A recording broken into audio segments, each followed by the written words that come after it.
அனைவருக்கும் வணக்கம்.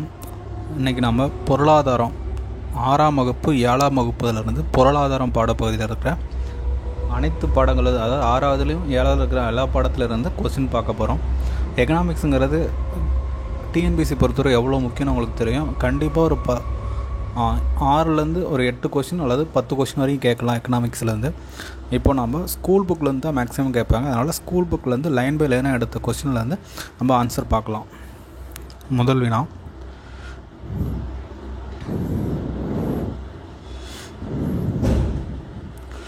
அன்றாட தேவைகளை பூர்த்தி செய்ய மக்கள் அங்காடியிலிருந்து வாங்கி பயன்படுத்தப்படும் பொருட்கள் டேஸ் பொருட்கள் என அழைக்கப்படுகின்றன. ஆப்ஷன் பி, நுகர்வோர் பொருட்கள். டேஸ் என்பது கையில் கிடைக்கும் வருமானத்தில் நுகர்வுக்கு செலவு செய்தது போக எதிர்கால தேவைக்காக ஒதுக்கப்படும் ஒரு தொகையாகும். ஆப்ஷன் சி, சேமிப்பு. மூன்றாவது வினா, இதுக்கு பார்த்தீங்கன்னா அந்த குறள் வந்து என்ன உணர்த்துதுன்னு கேட்குறாங்க. Option B. நாலாவது வினா, முதல் நிலை தொழில் என்பது ஆப்ஷன் ஏ, உணவு தேவைக்கும் தொழில் உற்பத்திக்கும் தேவையான மூலப்பொருட்களை உற்பத்தி செய்வது. இரண்டாம் நிலை தொழில் என்பது சேகரிக்கப்படும் மூலப்பொருட்களில் இருந்து இயந்திரங்கள் முதல் அன்றாட தேவைக்கான பொருட்கள் வரை பெருமளவில் உற்பத்தி செய்தல் தான் இரண்டாம் நிலை தொழில். ஆறாவது வினா,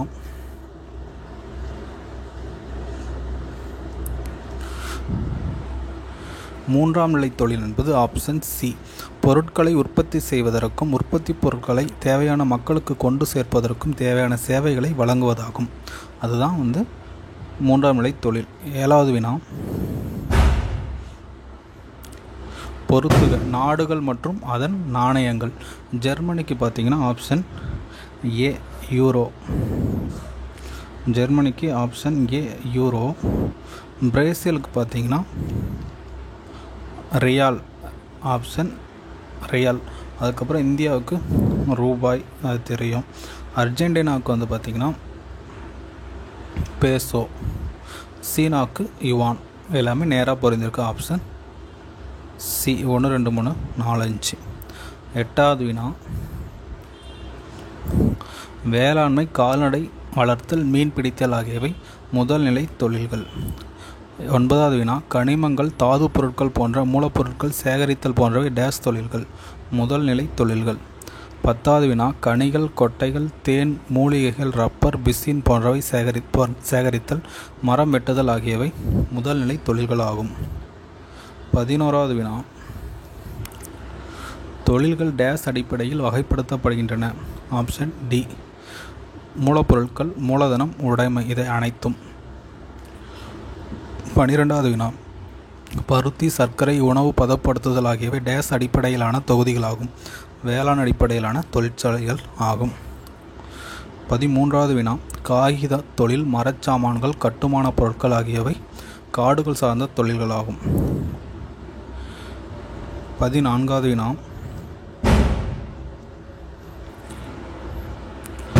சிமெண்ட், இரும்பு, அலுமினியம் போன்ற தொழிற்சாலைகள் டேஸ் அடிப்படையிலான தொழில்கள் ஆகும்.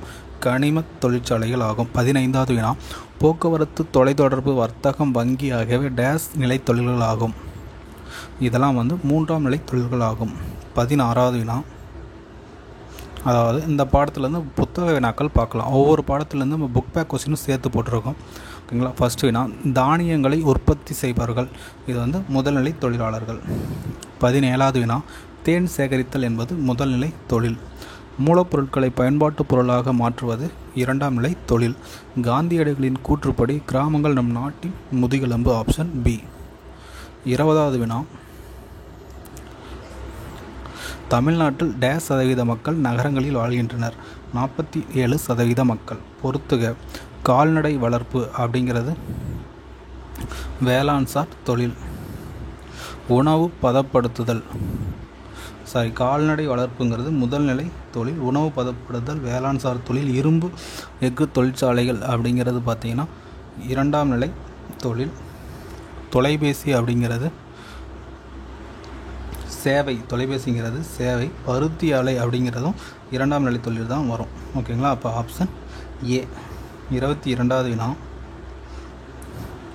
பொருந்தாத இணையை கண்டறிக. இதில் ஆப்ஷன் ஏ மட்டும்தான் தப்பு, மீதெல்லாம் ரைட்டு, மீதி எல்லாமே ரைட்டு. அடுத்து 7ஆம் வகுப்பில் உற்பத்தி அப்படிங்கிற பாடத்துலேருந்து கொஸ்டின் பார்க்கலாம். பொருளாதாரத்தில் டேஸ் மற்றும் டேஸ் இன்றியமையாதவை உற்பத்தி மற்றும் நுகர்வு. பொருளாதாரத்தில் டேஸ் மற்றும் டேஸ் இன்றியமையாதவை உற்பத்தியாளர்கள் மற்றும் நுகர்வோர்கள். நுகர்வோரின் பயன்பாட்டுக்காக மூலப்பொருள்களையும் மூலப்பொருள் அல்லாதவற்றையும் ஒன்றிணைத்து ஒரு பொருளை உருவாக்கும் செயலே உற்பத்தி எனப்படும். 26வது வினா, பயன்பாட்டின் வகைகளை ஆராய்க. இதில் இவை அனைத்தும் என்பது சரியான விடை. 27வது வினா, ஒரு விளைபொருளின் வடிவம் மாற்றப்படும் போது அதன் பயன்பாடு மிகுதியாகும். பயன்பாட்டை உருவாக்குவது ஆப்ஷன் பி உற்பத்தி. 29வது வினா, தேவைகளையும் விருப்பங்களையும் நிறைவு செய்வது பயன்பாடு. 30வது வினா,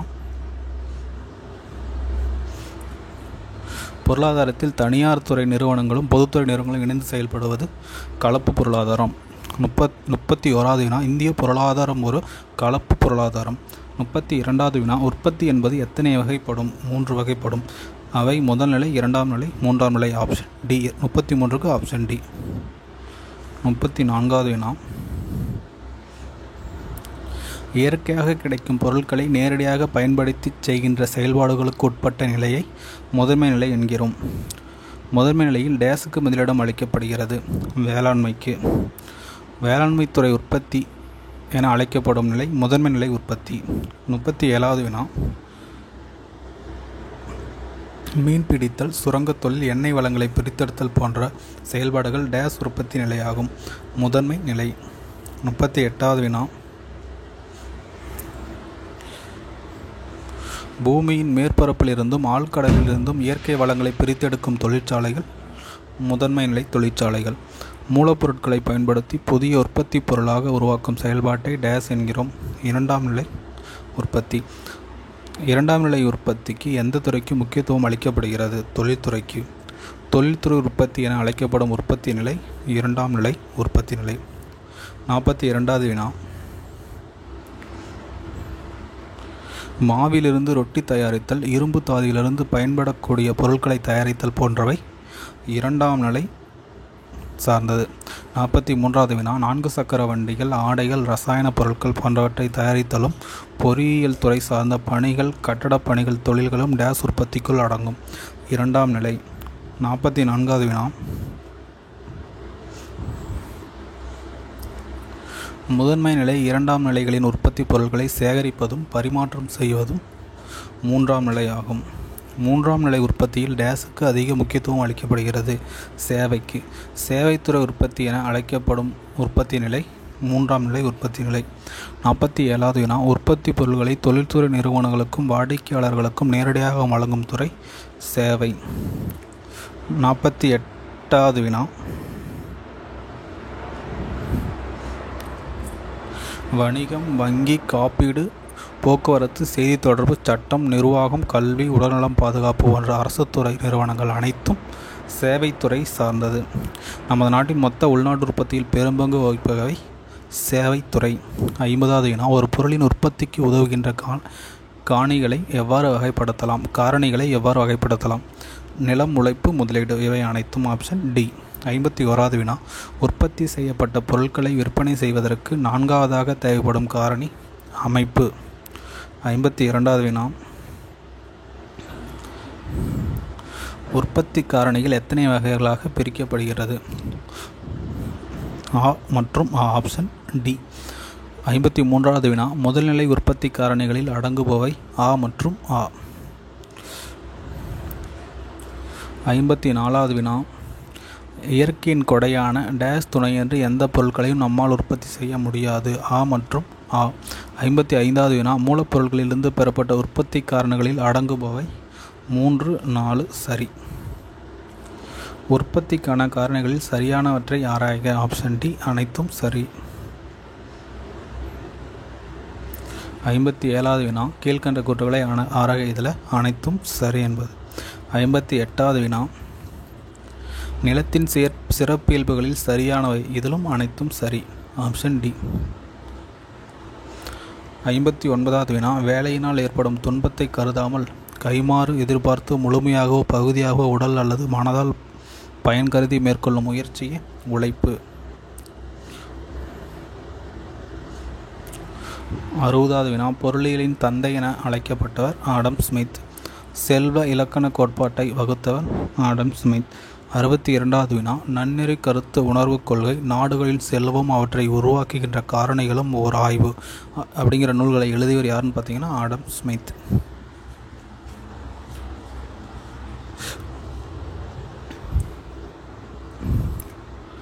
63வது வினா வேலையினால் ஏற்படும் துன்பத்தை கருதாமல் கைமாறு எதிர்பார்த்து முழுமையாகவோ பகுதியாகவோ உடல் அல்லது மனதால் பயன் கருதி மேற்கொள்ளும் முயற்சியே உழைப்பு என்று கூறியவர் ஆல்பர்ட் மார்ஷல். 64வது வினா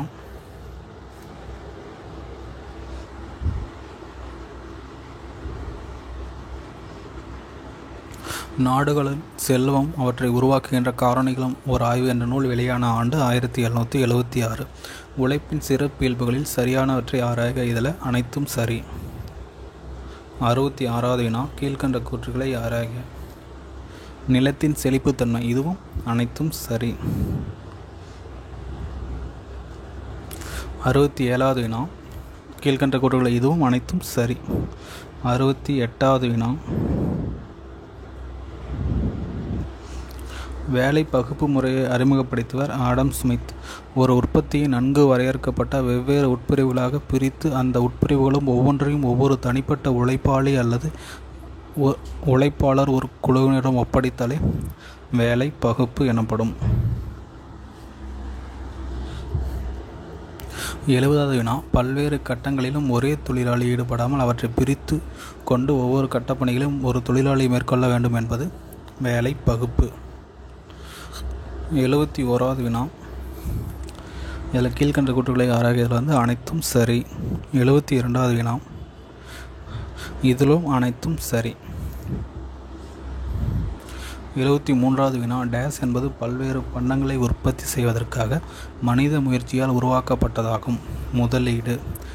74வது வினா இயற்கையின் கொடை தவிர்த்து வருமானம் அளிக்கக்கூடிய பிற வகை செல்வங்களே முதலீடு. 75வது வினா மூலதனங்களின் வகைகள், இதில் அனைத்தும் சரி. மூலதனங்களின் சிறப்பியல்புகள், இதிலையும் அனைத்தும் சரி என்பது சரியான விடை. அடுத்த வினா 77வது வினா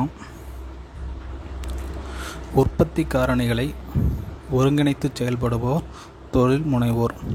78வது வினா தொழில் முனைவோர்கள் எவ்வாறு அழைக்கப்பட்டனர்? தொழில் அமைப்பாளர்கள் மற்றும் சமுதாய மாற்றம் காணும் முகவர்கள். ஆ மற்றும் ஆ. தொழில் முனைவோரின் சிறப்பு இயல்புகள் 1, 2, 3 சரி. Option D. அடுத்த புத்தக வினாக்கள். உற்பத்தி என்பது ஆப்ஷன் பி பயன்பாட்டை உருவாக்குதல். பயன்பாட்டின் வகைகள் வடிவ பயன்பாடு, கால பயன்பாடு, இட பயன்பாடு. ஆப்ஷன் டி மேற்கண்ட அனைத்தும். 82வது வினா உற்பத்தியின் மூலப்பொருட்களை பிரித்தெடுக்கும் தொழில் இரண்டாம் நிலை உற்பத்தி. முதன்மை காரணிகள் என்பன நிலை மற்றும் உழைப்பு. தொழில் முனைவோர் என அழைக்கப்படுபவர் முகவர். 85வது வினா டேஸ் என்பது நிலையான அளிப்பினை உடையது. நிலம். பெறப்பட்ட காரணிகள் என்பது டேஸ் மற்றும் டேஸ் ஆகும். 1, 2 சரி. 87வது வினா டேஸ் என்பது மனித உற்பத்தியில் ஒரு இடுபொருள், உழைப்பு. 88வது வினா டேஸ் என்பது பல்வேறு பண்டங்களை உற்பத்தி செய்திட மனித முயற்சிகளால் உருவாக்கப்பட்டதாகும். முதலீடு. பொறுத்துக, இதில் ஆப்ஷன் சி. அடுத்த வினா 7ஆம் வகுப்பு 3ஆம் பருவத்தில் உள்ள வரி மற்றும் அதன் முக்கியத்துவம் அப்படிங்கிற பாடத்திலிருந்து பார்க்கலாம். மன்னன் தன் குடிமக்களிடம் வரி வசூலித்து அவர்களின் நலத்திற்காகவே மீண்டும் செலவு செய்கிறான் என்று கூறியவர் காளிதாஸ். வரிகள் என்பவை ஒருவர் அரசுக்கு செலுத்த வேண்டிய கட்டாய பங்களிப்பாகும் என்று கூறியவர் செலிக்மன். 92வது வினா ஆடம் ஸ்மித்தின் 4 வகையான வரி விதிப்பு கோட்பாடுகளில் சரியானவற்றை ஆராய்க. அனைத்தும் சரி.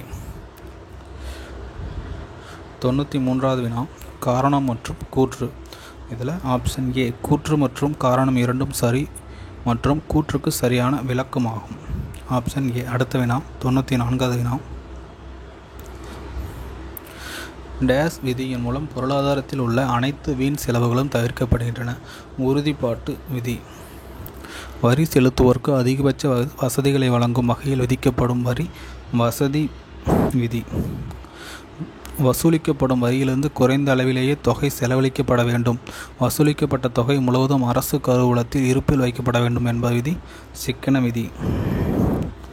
வரி விதிப்பின் வகைகளை ஆராய்க. ஆப்ஷன் டி 1, 2, 3 சரி.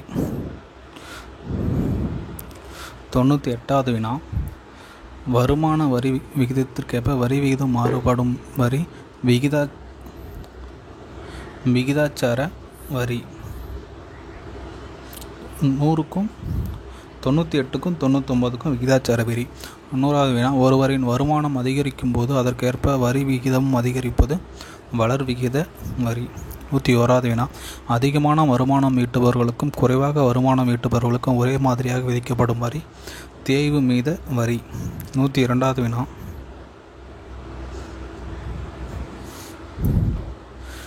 அதிக அளவு வருமானம் ஈட்டுபவர்களை காட்டிலும் குறைந்த அளவு வருமானம் ஈட்டுபவர்கள் அதிக வரி விகிதத்தால் பாதிக்கப்படுவது தேய்வு வீத வரி. 103வது வினா. அரசுக்கு செலுத்தப்படும் வரி பணத்திலிருந்து அதிக அளவிலான தொகை கல்விக்கு செலவிடப்படுகிறது. வரியின் வகைகள் ஆ மற்றும் ஆ. 105வது வினா. அரசுக்கு நேரடியாக செலுத்தப்படும் வரி நேர்முக வரி. கீழ்கண்டவற்றில் நேர்முக வரிகளில் பொருந்தாதது. அதில் 5 மட்டும் தவறு. விற்பனை வரி மட்டும் நேர்முக வரிகளில் பொருந்தாதது. 107வது வினா. கீழ்கண்டவற்றில் மறைமுக வரிகளில் பொருந்தாதது. மறைமுக வரிகளை ஆராய்க அப்படின்னு பார்த்தீங்க. இதில் அனைத்தும் சரி. 108வது வினா. உற்பத்தி அல்லது விற்பனைக்காக பொருள் மற்றும் சேவை மீது விதிக்கப்படும் வரி மறைமுக வரி. 109வது வினா. டேஸ் என்பது தனியாளோ நிறுவனமோ நேரடியாக அரசுக்கு செலுத்துவதை குறிக்கும் நேர்முக வரி. சொத்து வரி, தனியால் சொத்து வரி, வருமான வரி அல்லது உறுதிமொழி பத்திரங்களின் மீதான வரி ஆகியவை நேர்முக வரிக்கு எடுத்துக்காட்டாகும். 111வது வினா. மத்திய வருமான சட்டம் 1963 கீழ் நேர்முக வரிகளுக்கான மத்திய வருவாய் வாரியம் என்ற பெயரில் தனி வாரியம் நிறுவப்பட்டது. 1963. 112வது வினா.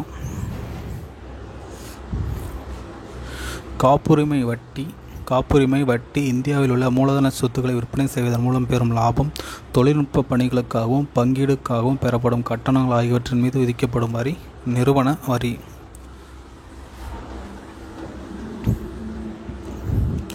தொடக்கத்தில் ஒருவருக்கு விதிக்கப்பட்ட வரிச்சுமை மற்றொரு மீது மாற்ற இயலும் முறையே நேர்முக வரி. சேவை வரி என்பது சேவை பெறுபவர்களிடம் விதிக்கப்படுவது. விற்பனை வரி என்பது மறைமுக வரி. பொருள் விற்பனை செய்பவர் செலுத்த வேண்டிய வரிச்சுமை அந்த பொருளை வாங்குவோர் மீது சுமத்தப்படுவது விற்பனை வரி. 117வது வினா. மொத்த விற்பனையாளர்களிடமிருந்தும் சில்லறை விற்பனையாளரிடமிருந்தும் பொருள் வாங்குபவர்கள் செலுத்த வேண்டிய வரி ஆ மற்றும் இ. 118வது வினா. கலால் வரி யாரால் விதிக்கப்படுகிறது? மத்திய அரசால் விதிக்கப்படுகிறது. பொழுதுபோக்கு வரியை விதிப்பது மாநில அரசு. சரக்கு மற்றும் சேவை வரியை விதிப்பது சரக்கு மற்றும் சேவை வரி என்பது ஒரு மறைமுக வரி.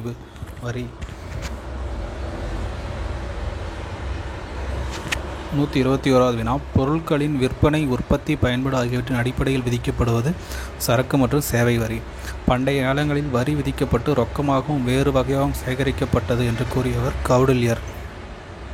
123வது வினா. இந்தியாவின் முதலாக எந்த மாநிலத்தில் மதிப்பு கூட்டு வரி அறிமுகப்படுத்தப்பட்டது? ஹரியானா. இந்தியாவில் முதலாக மதிப்பு கூட்டு வரி அறிமுகப்படுத்தப்பட்ட ஆண்டு 2003. 125வது வினா.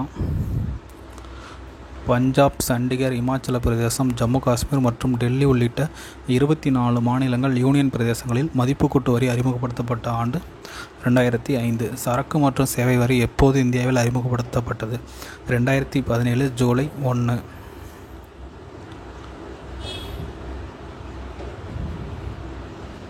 இது கொஞ்சம் டவுட், கொஞ்சம் பார்த்துங்க.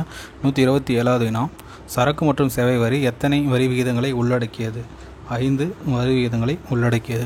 சரக்கு மற்றும் சேவை வரியில் வரி விகிதங்களின் வகைகளை ஆராய்க. அனைத்தும் சரி. 129வது வினா.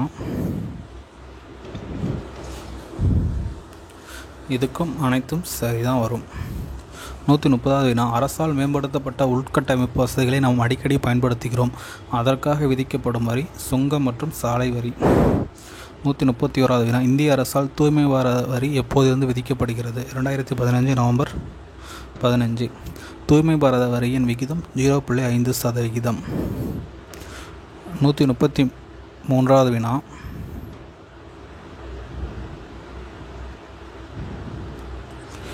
கீழ்கண்ட கூற்றுகளை ஆராய்க. இதில் அனைத்தும் சரி என்பது சரியான விடை. 134வது வினா, கீழ்கண்ட கூற்றுகளை ஆராய்க. இதிலோ அனைத்தும் சரி.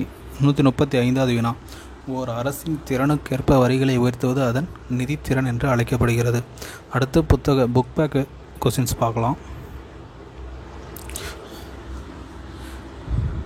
வரிகள் என்பவை கட்டாயமாக செலுத்தப்பட வேண்டும்.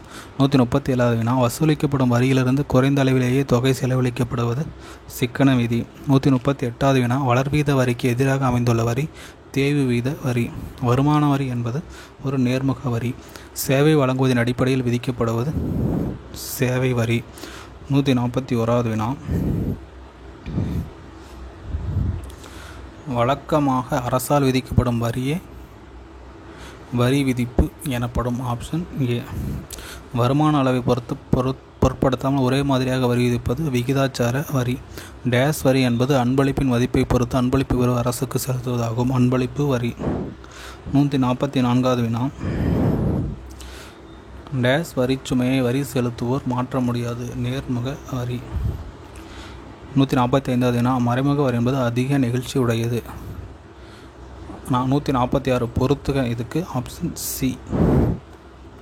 147வது, பின்வருவனற்றுள் எது மறைமுக வரி அல்ல? சொத்து வரி. பின்வருவற்றில் எது நேர்முக வரி?